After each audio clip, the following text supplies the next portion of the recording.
one important thing is we always speak about is building bridges. People like you, actually, you know, and how are you doing that? Are you now already have the so-called cooperation going on between, let's say, even your lab in NIO or in Calcutta University where you did your masters and GeoMar with your own group or even with some other group within GeoMar?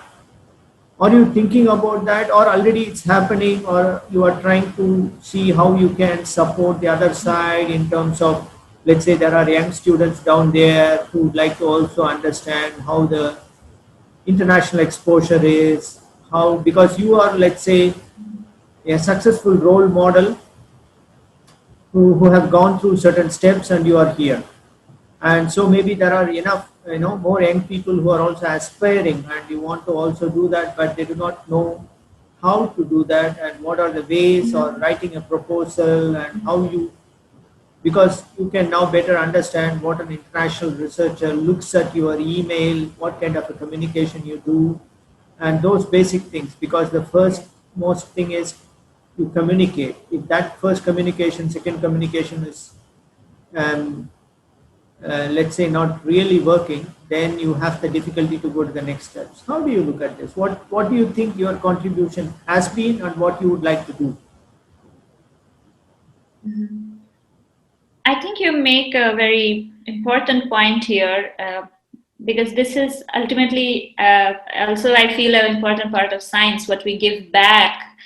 And so at present, what I have done is my previous lab, I do interact with especially particular colleagues who worked in the same lab as me, the stable isotope lab, where I mainly did most of my work. And so yes, they are setting up a new method, and we have a few more facilities here. So it is not like a formal thing, but yes, informally we do a lot of discussions on this. And even we discuss that when I go to India, and I will drop in and maybe provide a short tutorial, or we did a Zoom call also recently. So it's like more of an informal discussion that we had. And in terms of also encouraging the students, yes, I have done like few of my like contemporary colleagues who kind of did PhD like a few months after me or a year after me. And so I have access to some newsletters which have a lot of job postings, internal job postings, and I forward it to them, and we do these discussions about like sometimes I see, yeah, like you said, they don't know they can apply for this as well, and some job postings do not come on more public platforms. They sometimes come on very specific newsletters. So I tell them about it. But I've not done it on a kind of a big scale. It's only people I know, my previous lab group, so I kind of share it with them. But I agree with you, it is something really important, and it's possibly I should maybe write a mail to my former lab and ask if I could form a newsletter or something to send them some important links. And it's something. No, it is. I mean, it's a good idea. Everything starts because, of course, your objective or your focus here is you have come under certain program, so you have your goal, or you have certain deadlines where you have to also do your work. So everything what you do other than that is of more voluntary thing.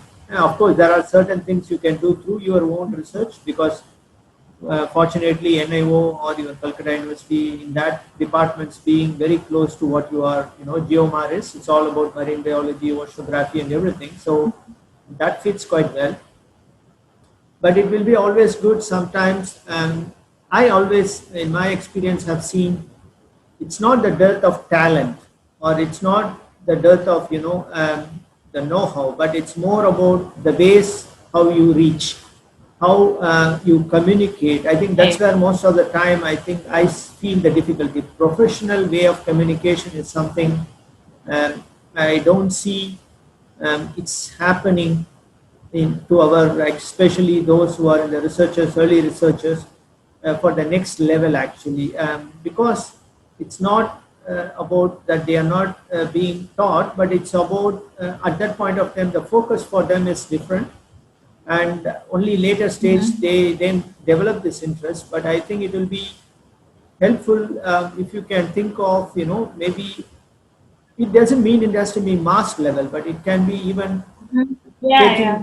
one or two classes like this. Today, basically, this one of the, let's say, I don't know, we can call it, but positive aspect of COVID situation is that many people start to use the digital communicative mode, though it was available earlier as well. Maybe your professor, I do not know whether still he's there in Calcutta University. Maybe you can request him that, in one or two classes, maybe a Zoom class where you can speak about your journey. The first thing is about the motivation, and the second thing is about what the small things in terms of writing mails, what people are looking at it, and how you present yourself, and what is the expectation. Those kind of things can be looked at, and also, of course, time to time, if possible, time permits, I would very much encourage you to really do some classes or lectures, both to the NIO, but also to your um, alma mater, your Calcutta University, but also other institutions who might be having interest on the topics of your research, the latest advances that's going on for them.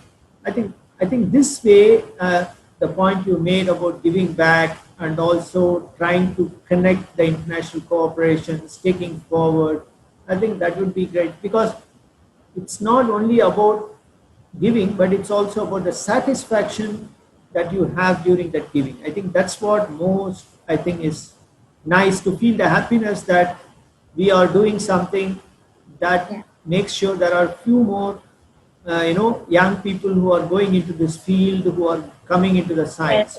How do you see it? I agree. Yeah, I agree. You're right. Yeah, thanks. It's a really good idea. I can ask my professor if he would have me for a. Yeah, I like that idea. Yeah.